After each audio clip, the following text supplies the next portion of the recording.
Well, hello, welcome to my garage.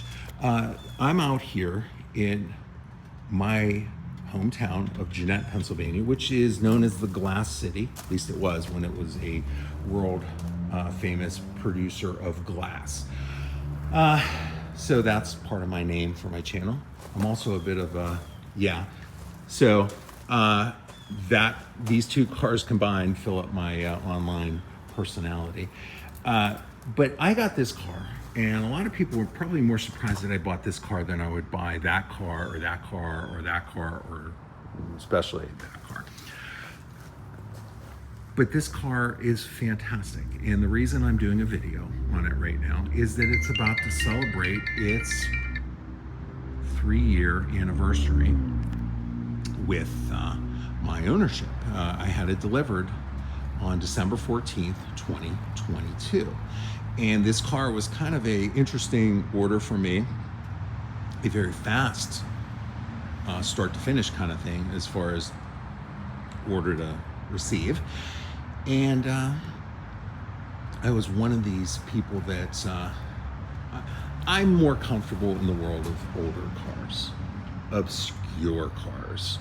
And I have a 4Runner, and that's my daily driver, and I love those vehicles on there. I've always been practical. I've had Camrys and everything.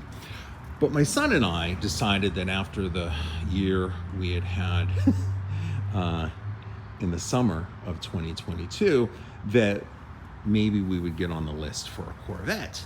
And I thought it would take about 2 years. Unbelievably, I called around in Pittsburgh and found a dealership that had open allocations. It was above MSRP, but at the same time, it was cheaper than buying something used that I didn't know the history of, and I didn't pick out the options. So I could go in there and order this. So they said they had one to go within a couple days as far as order. So I kind of had been playing around with the configurator, and you got to start there. If you want to order one of these Corvettes and you're new to Corvettes, I would order this car differently probably now, knowing what I had owning a Corvette and being around Corvette people. But I went to Corvettes at Carlisle. That's a really good, if you could get to at the end of August in Carlisle, Pennsylvania.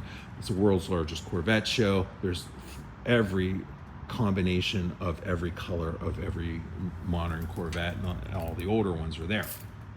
I'd done that at the end of August. In early September, I found out there was a allocation open, as I just said.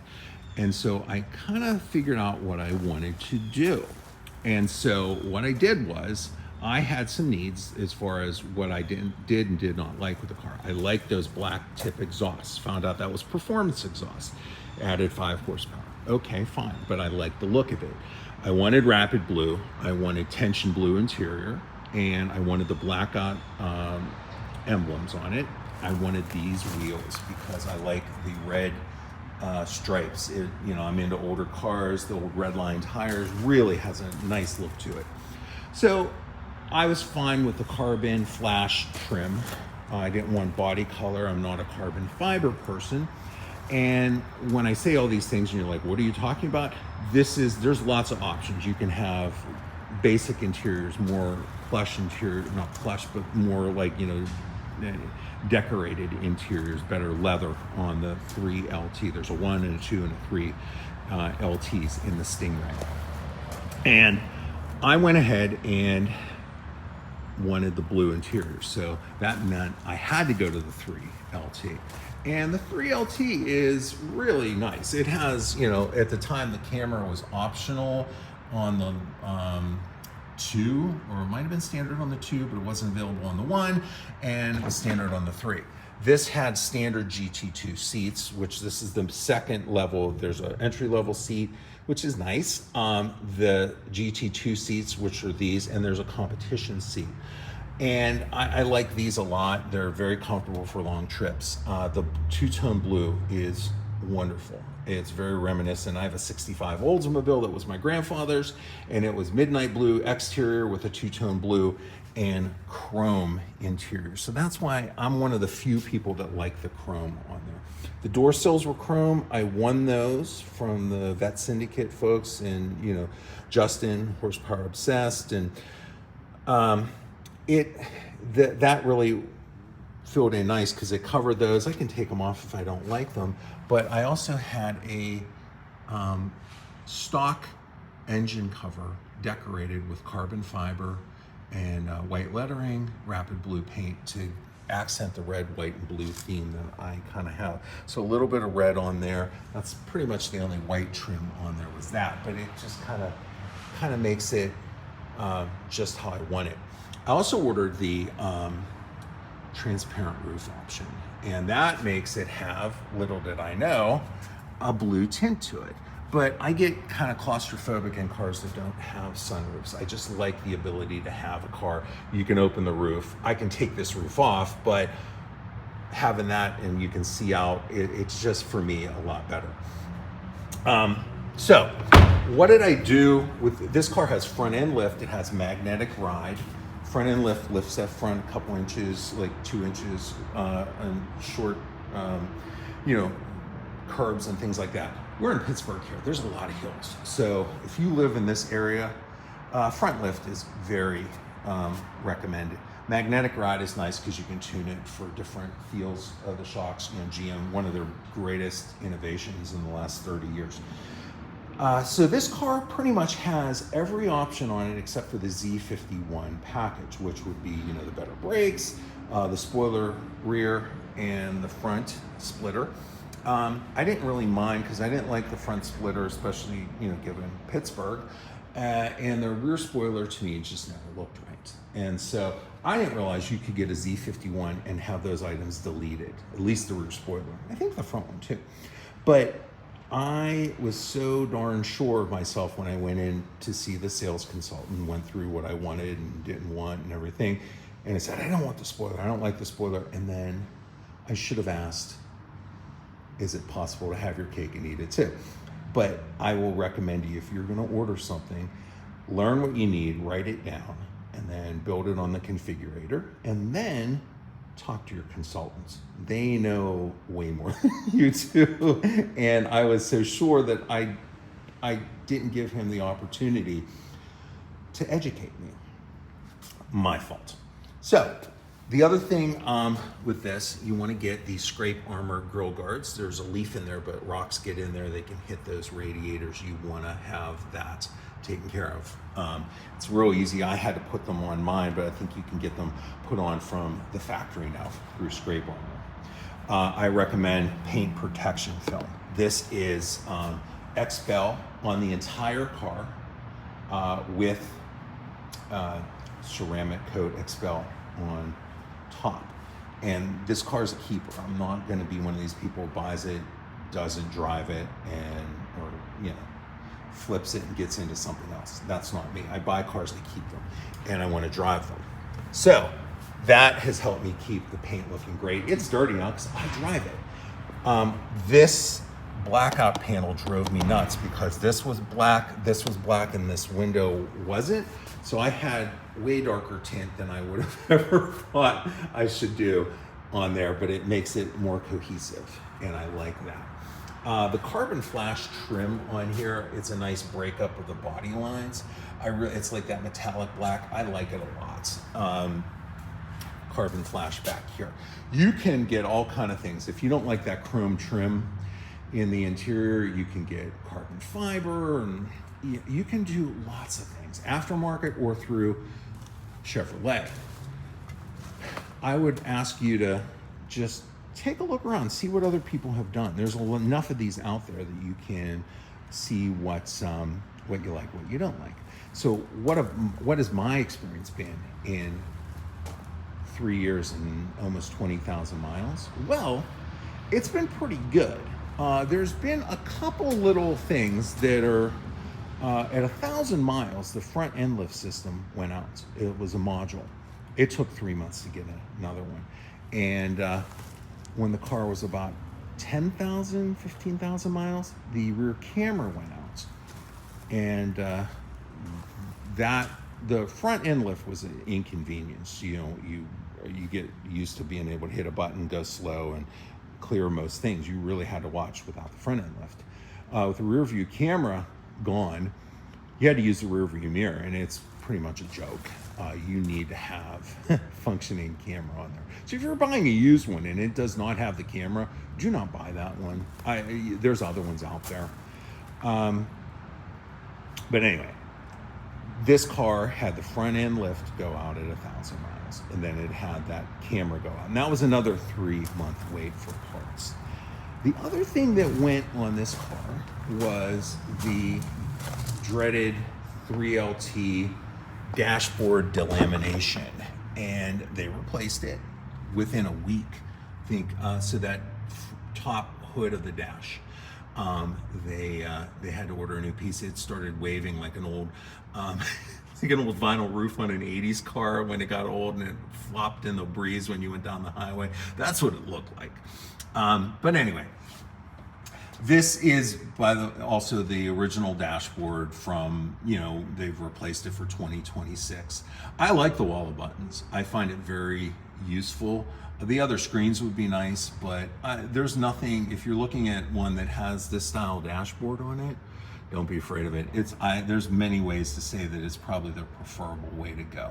The square steering wheel is fantastic. You really appreciate it. The driving position of this vehicle, I sit pretty close up after I went to driving school at Ron Fellows. If you buy one of these new, you get a coupon for a very discounted rate on going out to the Ron Fellows driving school in Nevada. Please do it. It's one of the greatest educations you can have for having a car like this. Because I will tell you, one of the things about this car that I tell people my impression when I got it was, I felt like, do you ever seen that movie where the person finds out they have like superpowers or something? I was out driving this vehicle, and the first time on the turnpike, I needed to make a pass. There was someone just hogging the left lane, and it was like really bad. And I got out, and there was a clear spot, and I hit the accelerator, and I was up and over before I could ever imagine. And it was really neat. At the same time, it was scary because I don't think other people are aware how quickly one of these can accelerate from 50 to 80 or 80 to, rather not disclose on YouTube. But these things are incredibly great driving machines, tour machines. They're very capable.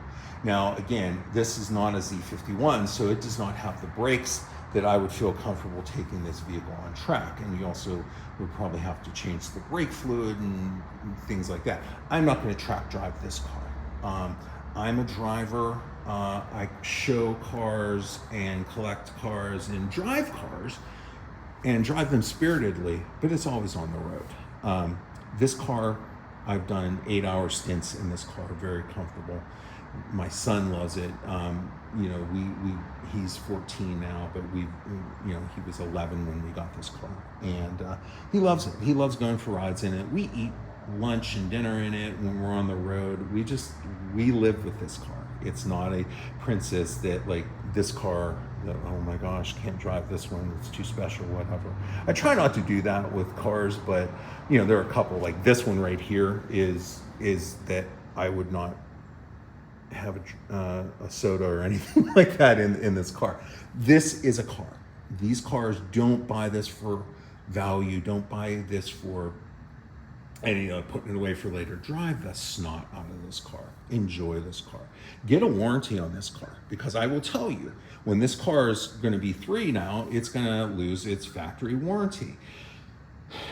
I have the extended plan through Ally, and I'm glad, because coverage is key.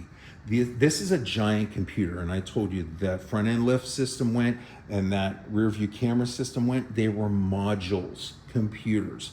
So those computers failed. And if I have someone that's going to write the check for the parts and the labor, holy moly, you know, just the parts alone would be a big savings, but it's parts and labor. and I think is $100 deductible on here. But there's lots of warranties you can get, Ally and through GM. Those are the two main ones that I would recommend. But then don't be afraid to drive the car. Enjoy your car. Don't drive it in the snow and the salts. So this one will be put away any day now when we get the snow that has the salt down on the roads. And also maintain this vehicle very well. Oil changes, there's a strict schedule for transmission filters and then a transmission fluid change, and I need to reach out to a friend of mine who's very much a Corvette expert, and I'll say that. So you want to learn about these cars, watch the YouTube Corvette experts. If you want to learn about Pontiac 6000s or Toyota Celicas, I'm your guy. I'm your guy who has one of these and loves it, but I'm not an expert in this stuff. And if what I know through watching like Justin at Horsepower Obsessed. And there's other folks as well to watch and get as much information out there to know, like, hey, you got to get this changed by 7,500 miles. You got to get this changed before 3 years, which is what I'm coming up on. The more information, the better. And you will absolutely, positively love the experience with this car. I could not recommend a car more for the memories I've made, for the memories I will continue to make with this car, for the community of people. I told someone the other day that I am into these cars for the social aspect. The enjoyment of owning the cars and driving the cars, absolutely. If I never talk to another person again, I still have my cars to drive, but it's not that. It's getting out there and taking that to a show and meeting, 100 people in a day. Taking this to a show. Now this one blends into the Corvette show, but it's all about the people there. I go around and I see my friends. And I see my friends there and everything, but this is like a community. There's a parade in Carlisle that night, and it's just a great group of people. And you're going to find that, I'm sure, with Mustang people and other collectible cars and things like that. Believe me, I know that. But the Corvette folks are really fun and they're nice, and it's a great time for my son and I to make memories and for me to enjoy this car. And when it comes down to it, whether this thing has 300 miles or 100,000 miles, I'm going to be happier when it has 100,000 miles on it, because that meant I've enjoyed myself. My daughter has driven this. My son will drive this when he's old enough, and but he'll have to be responsible and know. But make the memories with it. If you are into getting a Corvette, congratulations. Admitting that you want a Corvette is the first thing on there. And the other thing I will tell you is life is very short. Do it. Figure it out. It's a great time to buy. And there are a lot of people out there who can help you. And I'll post a link to Justin's Horsepower Obsessed channel. And reach out to me. Well, and if you watch my stuff for this kind of stuff, thank you very much. But I wanted you to know, like, this part of my life, which I don't really post a lot. You see it in the background, but you don't hear me talking about it. These are great cars, and they're good cars. They're as far as, like, you think, oh, it's cool and it looks nice and it goes fast, but it's a livable, everyday, well-rounded vehicle. So I hope you enjoy the video. And by the way, I will leave you with one thing on here. That's a Pontiac 6000. I go way back with these cars, and I have, this is a Car and Driver 10 Best. My Pontiac 6000 STE back there from 1984 was a Car and Driver 10 Best. It's kind of cool. But when you buy a Corvette, I don't call it the delivery day, the anniversary day. I call it 6,000 day. And you're like, why? Well, when you get a order placed and they accept it at Bowling Green, it's called 3,000 status. It goes all the way up until the car is delivered. You're handed the keys. You sign the papers first, then are handed the keys, and you are at 6,000 status. So December 14th is 6,000 day for me, and I hope you have a great day celebrating whenever that is, your day of 6,000. So have a great day. Like, subscribe, and reach out.